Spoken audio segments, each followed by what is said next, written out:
Halo guys, welcome back to Lotok ID dengan gua Filipi Darwanul di sini. Hari ini gua bakal ngebahas terkait dengan apakah karyawan kontrak yang melaksanakan resign, yang melakukan resign itu berhak mendapatkan pesangon. Atau jika in general, apakah karyawan itu berhak mendapatkan pesangon apabila alasan dia keluar itu mengundurkan diri. Dia pemutusan hubungan kerjanya itu berdasarkan pengunduran dirinya dia. Sebelum itu, gua bakal memperkenalkan dulu nih kepada subscriber gua di Lotok ID mengenai Binomo. Jadi instrumen investasi yang dapat melipat gandakan uang atau misalnya memberikan penghasilan pasif kepada kita itu banyak sebenarnya. Seperti reksadana, obligasi, saham, dan lain-lain. Nah, Binomo ini salah satu instrumen yang bisa digunakan untuk kita bisa menghasilkan keuntungan tanpa perlu bekerja secara fisik ya, karena kan ini bisa dilaksanakan melalui ponsel kita atau gawai kita yang lainnya, gadget kita. Kenapa gua bahas tentang hal ini? Karena mungkin dalam masa pandemi seperti ini dan kita punya uang yang idle, uang yang tidak digunakan, bisa kita manfaatkan untuk dimasukkan dalam instrumen-instrumen keuangan, instrumen investasi, ataupun juga untuk mendapatkan keuntungan melalui website Binomo ini. Oleh karena itu, gue pengen main hari ini untuk Binomonya, dan kita coba untuk bisa mendapatkan keuntungan di situ. Nih, jadi guys, ini Binomonya gue mainin. Kita coba, karena ini kelihatannya dia trennya lagi turun. Kita coba pencet, kita investasi, kita main kecil-kecil aja dulu guys. 14 ini aja, 14 dolar. Kita pilih turun, ini ya. Kita pilih turun, itu ada gambar turunnya. Kita tinggal tunggu hasilnya aja. Apakah bisa atau enggak. Jadi jangka waktu itu dia 1 menitan. Gua udah lama sih kalau misalnya menggunakan instrumen seperti ini. Nanti untuk pengetahuan lebih dalamnya bisa langsung hubungin gue, atau nanti ada yang bakal gue jelasin setelah itu. Oke, ini masih turun, kita bisa lihat ini turun terus, dia turun. Sehabis kita mencet turun tadi, sambil menunggu apakah ada atau tidak. Oke, kita lihat expiration time-nya sebentar lagi nih. Kita sambil tunggu aja, jadi kalau misalnya dilihat-lihat kan memang kita jangka waktunya 1 menit kayak gitu, dan memang kita tinggal manfaatkan waktunya aja, apakah kita bisa mendapatkan atau enggak gitu sih kalau misalnya dari pandangan gue ya. Nah, ini bentar lagi mau selesai, kita tunggu aja. Oke, ayo turun. Oke, kita dapat penghasilannya guys di sebelah sini, mantap sekali. Jadi itu dalam waktu 1 menit ya, jadi kita mendapatkan penghasilannya. Nah, tapi ini untuk kalian-kalian yang mungkin tertarik mengenai Binomo ini, ada beberapa hal yang harus gue kasih tahu dulu, yaitu operasi keuangan yang ditawarkan di dalam website Binomo ataupun aplikasi Binomo itu mungkin melibatkan risiko yang tinggi. Itu yang harus kita pahami terlebih dahulu. Dengan menggunakan layanan keuangan dan alat-alat yang ditawarkan dalam situs maupun aplikasi Binomo, kita bisa mengalami kerugian keuangan yang serius atau sepenuhnya kehilangan dana yang ada di dalam akun perdagangan yang dijamin. Jadi memang kita diharuskan untuk setidaknya jangan serta-merta langsung masuk, tapi kita juga mengetahui, oh memang ada risikonya dalam instrumen seperti ini, dan kita coba untuk memahaminya terlebih dahulu. Jadi kita punya informasi terlebih dahulu. Kalau misalnya kalian punya pertanyaan terhadap Binomo, kalian bisa langsung DM kami di Lotok ID, ataupun bisa langsung komen di sini aja, atau bisa langsung kirim email saja. Kita langsung sekarang masuk ke pembahasan mengenai Lotok ID-nya. Check this out.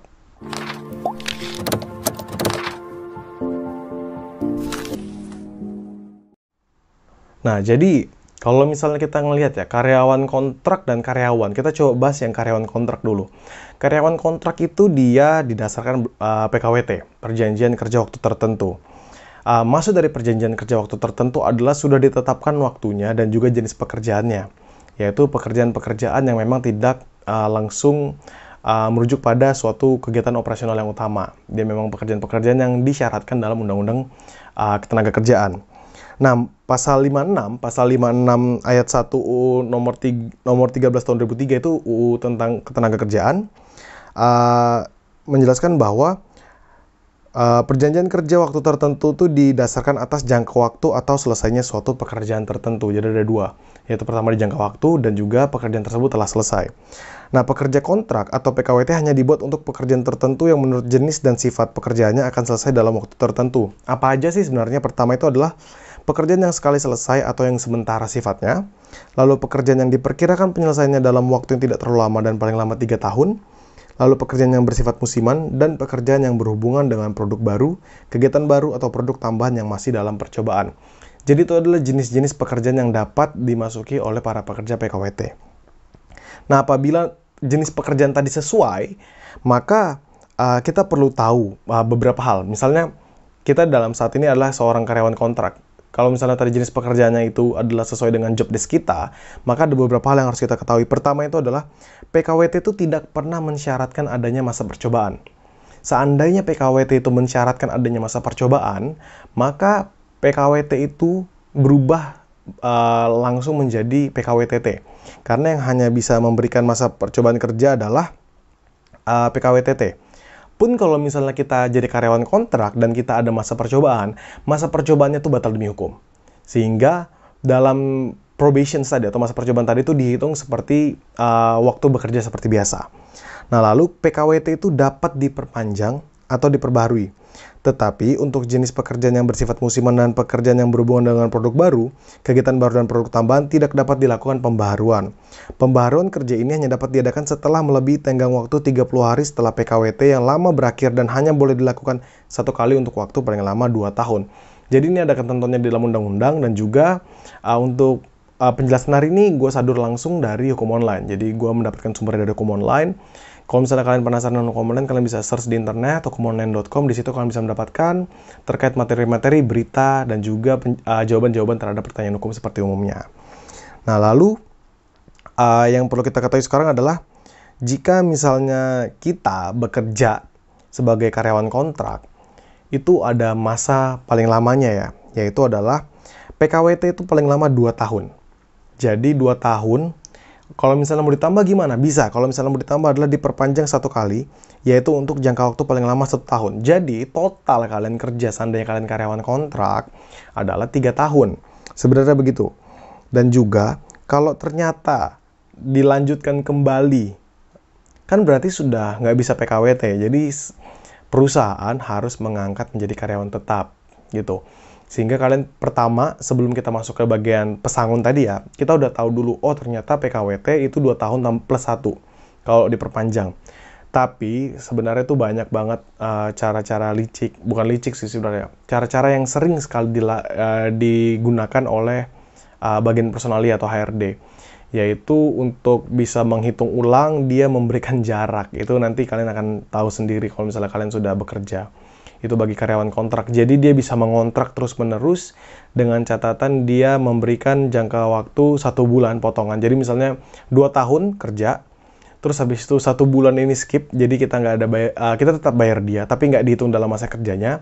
Terus nanti dikontrak lagi 2 tahun. Sebenarnya kan itu kelihatannya kontrak baru gitu, bukan suatu kontrak perpanjangan. Jadi menurut gua itu ya untuk kita tahu aja lah. Jadi kalau misalnya kalian sudah dikontrak lebih dari 3 tahun, kalian paham bahwa hak kalian adalah dinaikkan menjadi karyawan kontrak. Karyawan tetap, sorry. Oke, lanjut. Kalau misalnya kita melihat dari tentang kontrak tadi, seandainya kita seorang karyawan biasa, atau misalnya kita karyawan kontrak, di mana kita melakukan pemutusan hubungan kerja. Pemutusan hubungan kerja itu bukan definisi kalian diputuskan, tapi pemutusan hubungan kerja itu adalah suatu bentuk di mana tenaga kerja atau buruh dengan pengusaha itu terjadi pemutusan dalam hubungan kerja yang telah diciptakan. Jadi baik itu dimulai berdasarkan pengusahanya, atau dimulai berdasarkan tenaga kerjanya, atau mungkin berdasarkan lembaga penyelesaian perselisihan hubungan industrial ini, itu tetap dianggap sebagai suatu pemutusan hubungan kerja. Jadi bukan secara harafiah ya yang kita pahami ya. Nah, jadi kalau misalnya kita lihat pekerja yang resign itu berdasarkan pasal 162 ayat 1 Undang-Undang Ketenagakerjaan hanya berhak atas uang penggantian hak sebagaimana terinci dalam pasal 156 ayat 4 Undang-Undang Ketenagakerjaan. Di samping itu, khusus bagi pekerja yang mengundurkan diri atas kemauan sendiri, yang tugas dan fungsinya tidak mewakili kepentingan pengusaha secara langsung, selain menerima UPH, UPH itu uang penggantian hak, juga berhak diberikan uang pisah yang besarnya dan pelaksanaannya diatur dalam perjanjian kerja, peraturan perusahaan atau perjanjian kerja bersama. Apabila perusahaan yang kita masukin tadi itu belum punya serikat pekerja, maka kita akan merujuk pada peraturan perusahaan. Peraturan perusahaan yang sebagai payungnya dan lebih detailnya di perjanjian kerja seandainya ada. Tapi kalau misalnya sudah ada serikat pekerja dan kita sudah punya PKB-nya atau perjanjian kerja bersama, maka dia refer ke perjanjian kerja bersama. Nah, dengan status sebagai karyawan, maka jika perusahaan tidak bersedia mempekerjakan tenaga kerja atau karyawan itu kembali, maka sebenarnya diri kita tuh bisa dianggap di PHK. Sehingga nanti kita berhak untuk mendapatkan pesangon. Jadi kalau misalnya kita lihat tadi, alasan pertamanya ketika dia berhenti itu, resign, itu memang dia nggak dapat pesangon. Dia dapatnya uang penggantian hak. Uang penggantian hak itu apa aja sih? Sebenarnya ada dirincikan juga uang penggantian hak di pasal 156 ayat 4. 156 ayat 4 misalnya, seperti uang cuti yang belum dibayarkan tapi masih berlaku. Terus habis itu ada penghitungan mengenai uang perumahan dan lain sebagainya, itu ada. Dan uang-uang hak lainnya yang perlu sebenarnya kita harus dapatkan. Nah, terus habis itu kalau misalnya kita di PHK itu dengan catatan bahwa kita sebagai karyawan mau bekerja nih. Tetapi pengusaha itu sendiri pengusaha itu tidak bersedia mempekerjakan kita. Atau misalnya kita kita nggak ada pernah meminta untuk mengundurkan diri, tetapi pengusaha memang tidak menganggap kita ada atau secara sepihak mem-PHK kita. Sebenarnya itu nggak boleh. Harus ada penyelesaian terlebih dahulu. Kalau misalnya nggak ditemukan titik temu, kita harus bawa itu ke penyelesaian bipartit, terus tripartit nantinya. Masalahnya adalah seandainya kasus itu terjadi, kan ini kan bicara tentang praktik. Seandainya kasus terjadi, maka si tenaga kerja berhak untuk mendapatkan pesangon. Nah, besaran uang pesangon yang bisa diterima dihitung berdasarkan masa kerja, begitu. Jadi nanti kalian akan menghitung pesangon itu berdasarkan masa kerja. Perhitungannya gimana? Perhitungannya itu sebenarnya sudah ada semua di dalam Undang-Undang Ketenagakerjaan. Jadi kalau misalnya kita lihat pasal 156 ayat 2 itu sudah dirincikan terhadap uang pesangon berdasarkan masa kerja. Misalnya masa kerja berapa sampai berapa, maka dihitung berapa bulan gaji. Nah, itu ada penghitungannya. Nah, jadi kalau misalnya kita melihat di dalam kasus ini, seandainya kita mengajukan resign sebagai karyawan kontrak, misalnya kita mengajukan resign, saya mau berhenti kerja gitu. Mengundurkan diri lah kita ngomongnya, maka yang tadi kita berhak itu uang penggantian hak dan juga kita berhak atas uang pisah, begitu. Itu pun kalau misalnya diatur ya di dalam perjanjian kerja, peraturan perusahaan atau perjanjian kerja bersama. Baik karyawan kontrak maupun karyawan tetap, keduanya mendapatkan hal yang sama, begitu. Tapi yang perlu kita pahami lagi adalah terkadang kalau misalnya kita ngeliat karyawan tetap, kan jarang itu untuk mengundurkan diri. Jadi kalau misalnya kita fokuskan adalah seandainya mereka di PHK oleh pihak perusahaan, maka jika kita berusaha untuk menghitung bagaimana perhitungannya, seandainya di PHK oleh perusahaan, maka karyawan yang di PHK oleh perusahaan itu berhak atas uang pesangon dan juga uang penghargaan masa kerja. Uang penghargaan masa kerja ini ada minimal kerjanya berapa, dan nanti penghitungan juga ada di dalam Undang-Undang Ketenagakerjaan, dan juga yang terakhir adalah uang penggantian hak. Nah, itu nanti tiga aspek ini yang akan menjadi penghitungan. Nah, kalau misalnya kalian punya pertanyaan nih terkait dengan masalah pesangon, kalian bisa langsung tanyakan di kolom komentar di bawah, atau kalian bisa langsung direct message ke @lawtalkid, @_lawtalk. Di atas ini udah nanti gue tulis @_lawtalknya. Karena banyak banget yang punya masalah serupa atau mungkin ingin berbagi, ingin berkeluh kesah, tapi tidak berani menyampaikannya melalui kolom komentar. Kalau misalnya udah clear semua, kita paham mengenai permasalahan ini, semoga kita bisa lebih mengetahui bahwa hak kita, misalnya sebagai tenaga kerja atau buruh, yang mengundurkan diri mendapatkan uang apa aja, mendapatkan ganti rugi apa aja misalnya, atau mendapatkan hak-hak apa aja, dan juga seandainya kita di PHK, kita juga berhak untuk mendapatkan apa saja. Untuk penghitungan dan lain sebagainya, kalian bisa langsung tanyakan di kolom komentar. Oleh karena itu, salam demokrasi.